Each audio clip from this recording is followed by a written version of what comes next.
know I'm a day late on this. I'm sorry.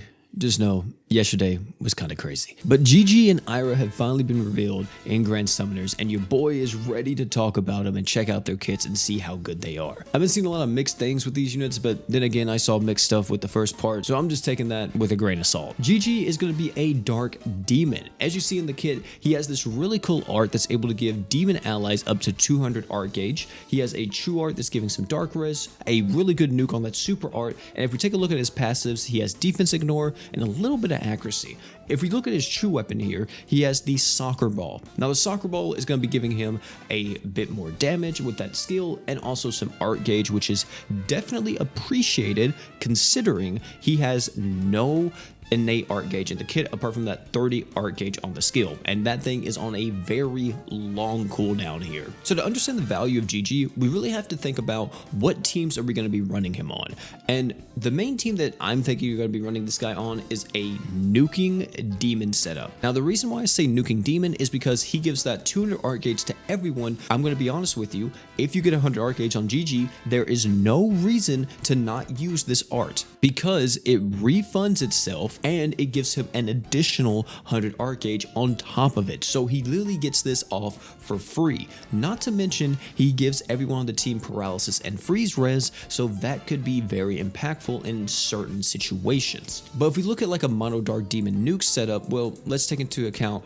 what we could possibly use here. We could use someone like Momon alongside Gigi and have him buff up Gigi's damage astronomically thanks to Momon's passive. And now with these two together, let's say the next character we throw in is Samurai Rimuru, because he's going to be able to have really good slots in a nuking setting, and on top of it all, he's going to be able to buff up Gigi's super art damage by an additional 150% thanks to his art. And to cap it all off with that final demon, we could run Ainz if we want a bit more crit damage, Demon Lord Vox for a bit more accuracy and stats, and there you go. That is an insanely solid Monodark Demon nuke setup. Of course, you could change this around. You could make it to where maybe Demon Lord Rimuru is the main damage dealer and Gigi's just kind of there helping give everybody on the team a bit more art gauge. But something like this is very solid.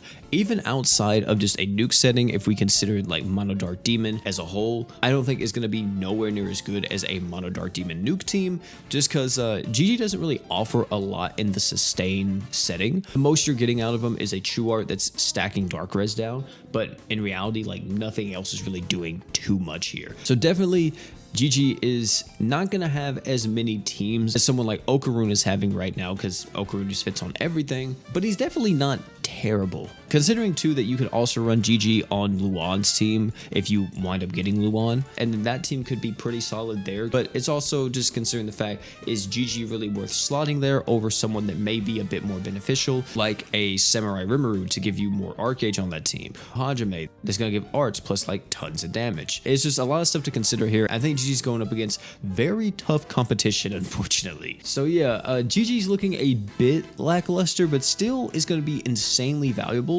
in Monodark Demon nukes. I'm telling you right now, he is probably going to be changing the game for Monodark Demon nukes. Next though, we have Ira. Now Ira was advertised as this fire support style character. They kind of really hit it on the nose because that's exactly what she's doing. If you look at the kit, we have some art gauge with the skill, we have an art that's pretty solid. This true art is going to be giving fire attack, and you're also going to be buffing up everybody's skill CT speed, which is very good considering the only art gauge in her kit comes from that skill. The super art's going to be fire res down. If you're the leader, you get even more fire res down. Great stuff there. But look at the passive. The DR states it buffs allies HP that are less than 50% HP. I don't know if this is wrong or not. I was trying to get confirmation before I made this video, but no one has responded to me yet. Maybe while I'm recording, someone will. I'll keep a lookout. Considering Monofire really wants to be topped up on HP, so I don't know if this is a typo or not. If it isn't a typo, then she is definitely not going to be as good as I initially thought. We'll have to wait and see if someone will confirm this, but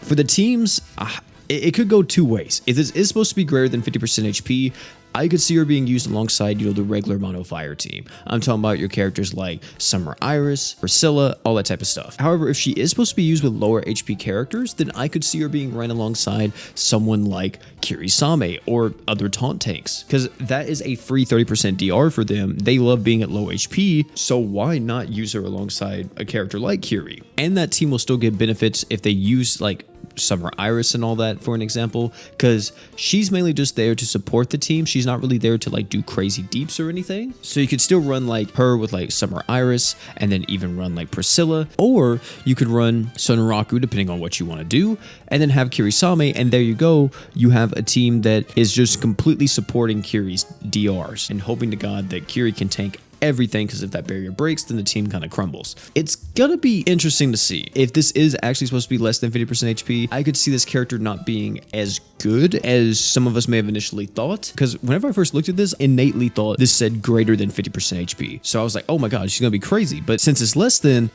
she may not be as good as I was hoping. Either way though, fam, I think that's going to be it for this one. These two units are looking solid. I wouldn't say bad, but definitely solid. One character is benefiting from Monodark Demon nukes, which is going to be Gigi. He's definitely more of the nuke character from this crossover, and unfortunately just that's pretty much all that he's offering. Ira is also looking pretty solid for taunt tank support, especially for Mono Fire, but I kind of was wishing that she was a above 50% HP character, so that way she could synergize really well with like Summer Iris and all of them. Either way though, fam, that's gonna be it for this video. Tell me down below what you all think about these two units. Are you liking them? Or are you not? Are they kind of whatever? Let me know all that type of stuff down below in the comment section. Also, if you enjoyed this video, highly recommend check out this video right here. It's showing you how good Momo truly is in this game. Click on that and I'll meet you over there. Oh, and one more thing before you leave, don't forget to drink water.